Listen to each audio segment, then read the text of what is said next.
Hey, welcome to 40 Days of Holiness. Welcome back. Grab a hold of a workbook and let's tackle this, a tough day, tough topic. Let's tackle it, okay? Here's today's theme in day number 11. The corruption of the human heart is the enemy of holiness. I've got a math problem for you to solve, okay? Ready? Go. He's like, well, I can't solve that problem. I don't even know what the problem is. Yeah, I know.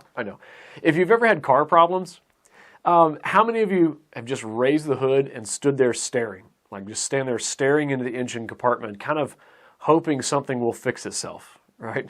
Dave Barry, one of my favorite humor writers, says when his car breaks down, he said, I pull over and I raise the hood and stare thoughtfully into the engine compartment. He said, I'm not sure what I'm looking for. I'm always hoping it's going to be something obvious like a squid clinging to the manifold. Like, oh, well, here's the problem. It's a squid on the manifold. Well, that's easy. Let's get that off of there and this thing should work fine. Now, some of you are trying to solve the problem called you, right? And you're trying to solve that problem and you got smoke pouring out from under the hood and you're sitting there staring under the hood, or you're just driving on hoping it's going to fix itself, and trying to solve the problem called you has lost you 10 years or 20 years, 2 to 3 relationships, jobs, friendships. The problem is not that we don't know what to do, it's that we don't know why we don't do it. Right? Do you really need someone to tell you, don't look at that stuff, it's just going to pollute your mind and wreck your relationship?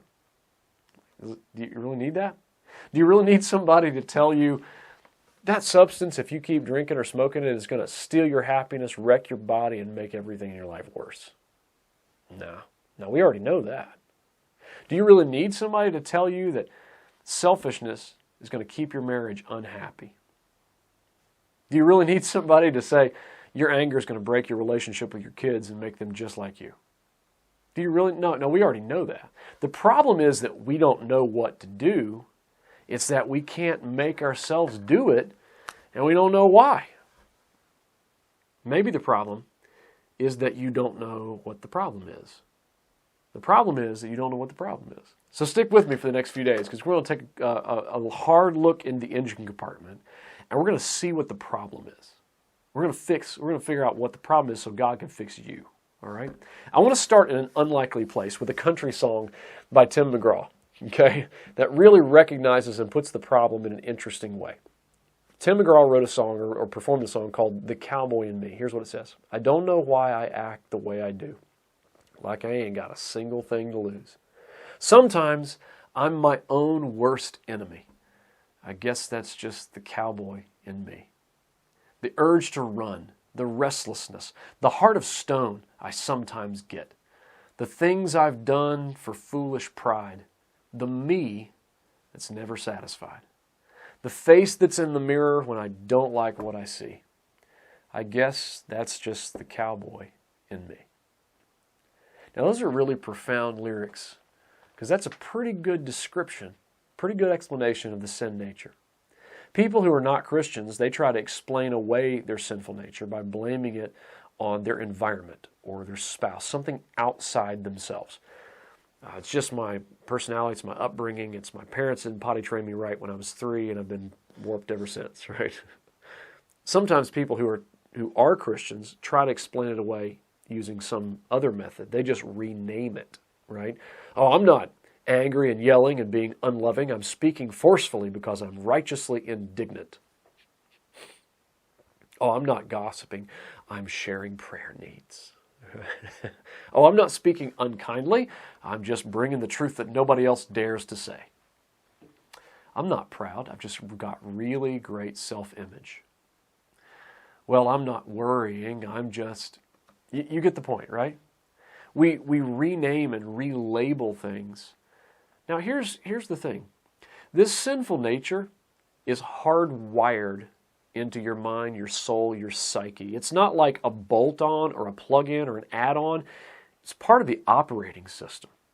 It is the way it's done. In theology, it's called the sin nature. It's a noun that results in verbs. It's the sin that results in sinning. It's a nature that results in actions and attitudes. All sin in action flows out of the sin nature. In Psalm 58:3 it says, even from birth the wicked go astray. They are wayward from the womb, spreading lies. You see it? That sin nature is there from birth. Nobody holds a cute little newborn and says, oh, what a cute little liar. But they are. They're not a liar because they chose to lie. They will someday choose to lie because they are liars. I've heard my dad explain it like this. Imagine a barnyard animal, kind of a pink color with a chopped off nose and 4 little short legs and a little curly tail, right? You know what animal I'm talking about? If you took that animal and you put it out in the barnyard and said, now animal, listen, if you go over and wallow in that mud hole over there, you're going to become a pig.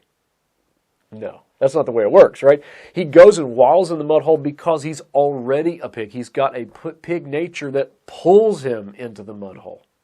And in the same way, we're not sinful because we choose to sin. No, we sin because we're sinful. Let's go a step further. Psalm 51:5, David says, surely I was sinful at birth, sinful from the moment my mother conceived me. So before you had even developed eyelids, your whole self had an influence that was going to drag you into sin.